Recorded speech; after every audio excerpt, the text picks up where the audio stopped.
this is Krishnendu. Welcome to my channel.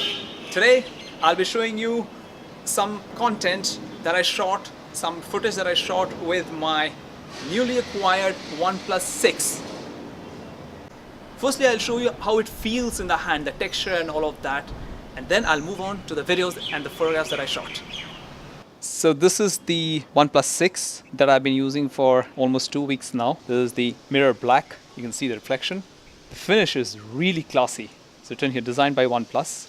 The two cameras here with little protrusion over here, but when you put the casing over here, it's flush. It's actually flush. Fingerprint sensor. And so that's the speed of the face recognition. I'll just show you also the pearl white, which I have in my pocket right now. Here you go. Absolutely fantastic. Really brilliant design. There's a hint of pink over here. But I just have this phone for this short while right now, just for this comparison, just to show you these two phones. Well, I like both of them. I wouldn't say that I would rather have the white over the black, but this black looks really classy without its casing. I'll just show you in a moment how it looks in its casing.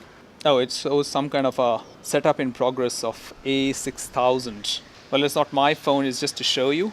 When I showed you the unboxing up here, the first time I showed you how this case came along with the box, and here you are. This is how it looks inside the casing that came with the OnePlus 6.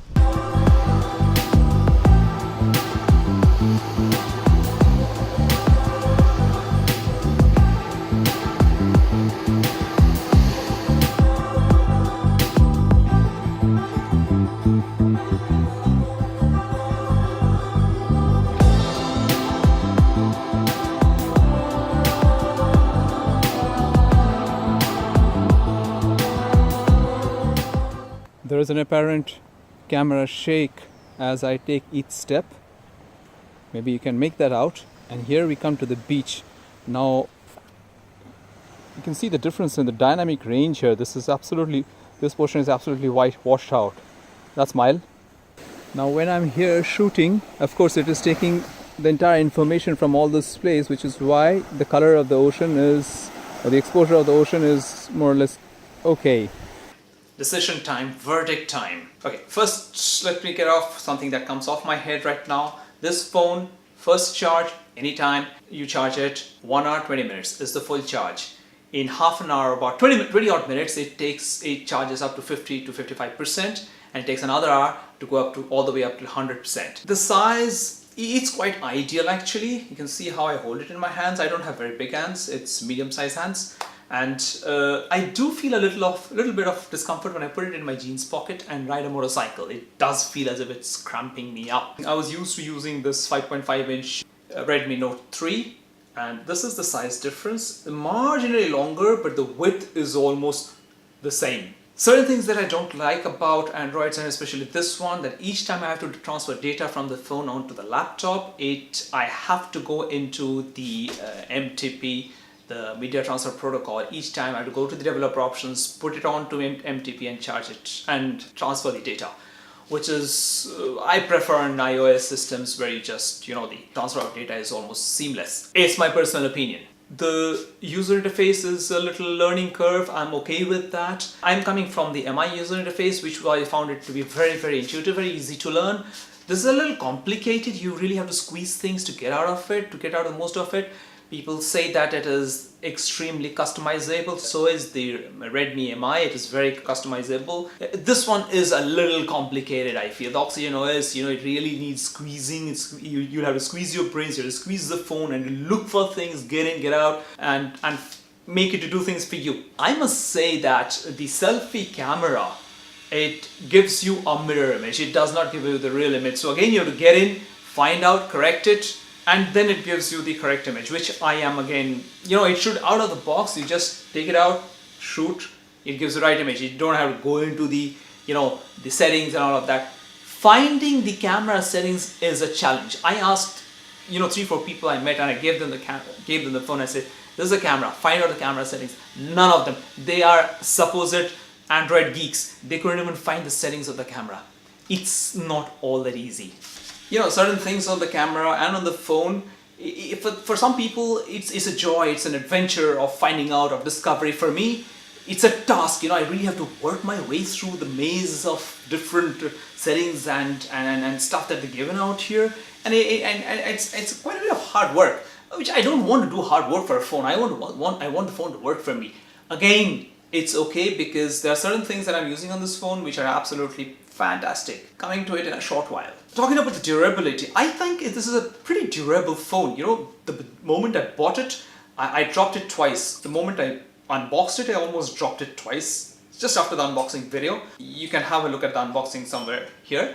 And this is, I mean, no dents, nothing. I mean, it's not supposed to have dents. It's a glass phone after all. It's supposed to have dents. It didn't break, thankfully. Also, there are shots I have done when I was in the Andamans. I shot it in the rain and it was kind of almost, you know, it was not soaking wet, but it was wet multiple times under the rain. No issues, none whatsoever. As I showed you, the facial recognition is a breeze. Even in almost total darkness, it recognizes my face. Especially if you have notifications on here and you just click on it and you go like that, it just recognizes you just like that. It's really, really good. People talk a lot about the headphone jack.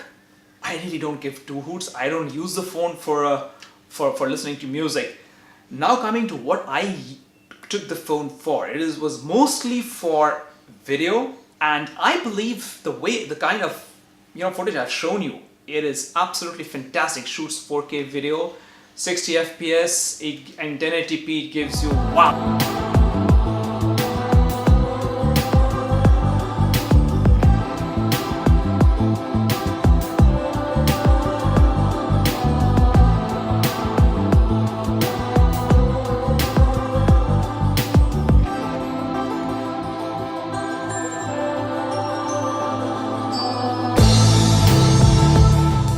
Quality of ultra slow motion that is there, it's fabulous, and I'm pretty happy with that. In occasions when I don't have this particular camera that I'm using right now to shoot me, I would rather use the OnePlus to shoot video, use the footage and then edit it. It's very good for video. Images, well, I can shoot RAW if I want to. The RAW option is there. You have multiple shooting options. It's pretty decent actually. Photography is pretty good.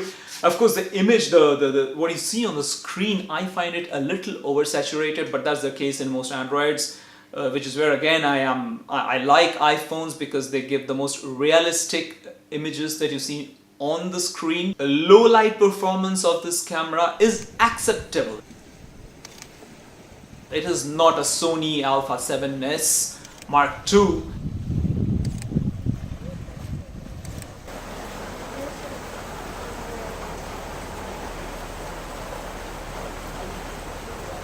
It cannot shoot in moonlight, but low light shooting capabilities is better than having nothing at all, and it's pretty decent actually.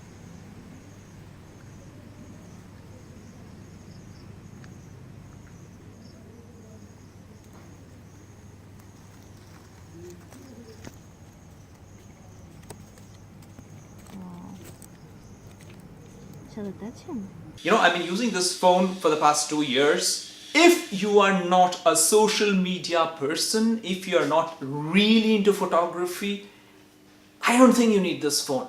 40K is a bit of a stretch for any budget to buy a phone. I'm not talking about $1,200 phones, okay? We are not talking about phones that cost $1 lakh. This can do everything. I'm telling you, you really need this phone if you're really into photography, videography, and you really want to use these images. You can buy this phone. Otherwise, Redmi's make great phones. There are a lot of great phones in the market.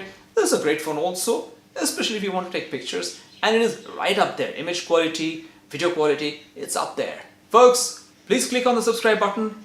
Right next to it is a bell notification. Click on the bell notifications because these days subscribe buttons mean nothing. If you click on the bell notifications, you'll be notified of my next video. Have a great time, and of course, do click on the like button. Write down in the comments below of what you think about the video, and I will try to improve next time according to what your comments are. Let's get together and make YouTube a great place for all of us. Cheers.